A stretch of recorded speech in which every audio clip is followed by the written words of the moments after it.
Hello and welcome to my channel.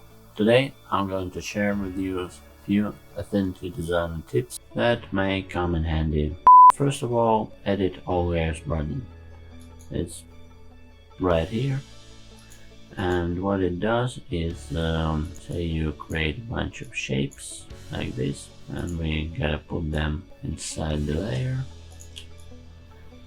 and make another layer and make another shape in that layer. Now if we get it pressed, we can edit all the shapes that we made, but then we unpress this button and suddenly we only edit the shape that is on the currently selected layer. It can come in handy if you're making some complex illustration and you're constantly touching other things that you don't want to touch right now. Another tip that I'd like to share with you is about snapping. When you're trying to make some pixel perfect adjustments, you will be amazed what this little white button does. You get this whole load of snapping options. Snap to object geometry, snap to shape key points, and so on. This is very useful, and you can have your own presets and you can edit and save them. If you ever need to just copy the style from one object to another, you can do it just like this. You copy it, then select your object and go to the edit menu and select the paste style, or just use the hotkey Ctrl+Shift+V. You can also paste your effects separately from one object to another, which is also a great option. Another thing to consider when using the Affinity Designer, especially if you're, for example, switching to it from Adobe products, is that the selection here works a little bit different. For example, if I draw my selection box like this, I don't have any objects selected.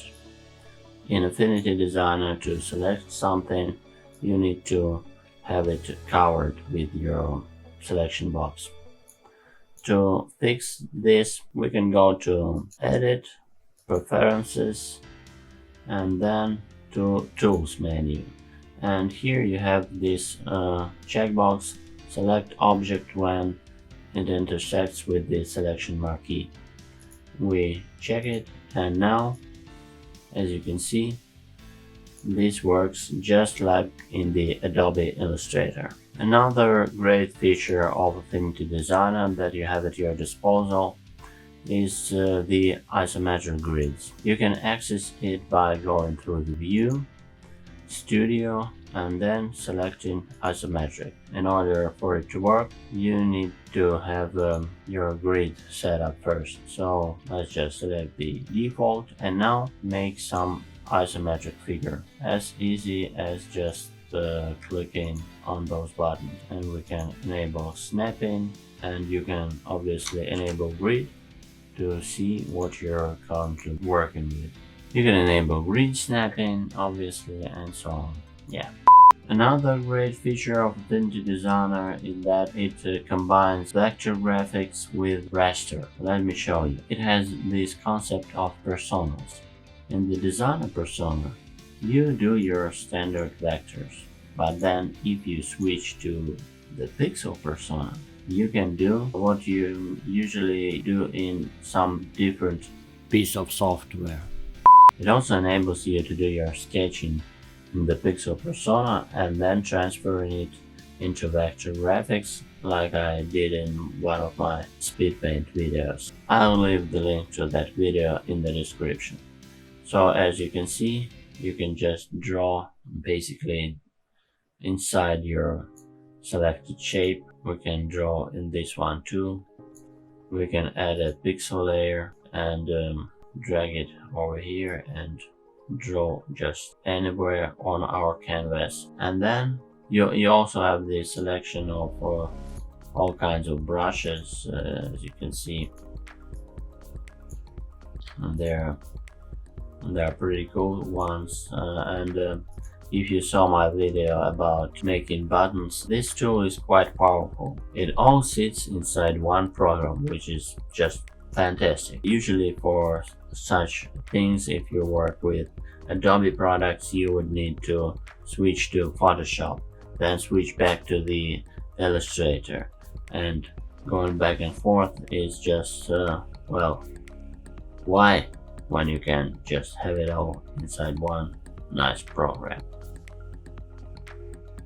I'm not bashing on Adobe, by the way.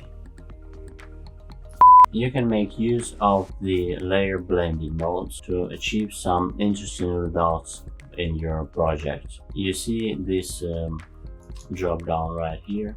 These are the layer blend modes that you can apply for each layer individually. There are multiple things that you can do with the layer blend modes. One use case is this one, where you need to have a cutout around your shape. This is used in the logo design all the time. Many people just struggle with it. They try to cut the shape, but then they need to move things around and they just mess up. What I did here is made this one layer blend mode erase. As you can see, it basically erases anything below it.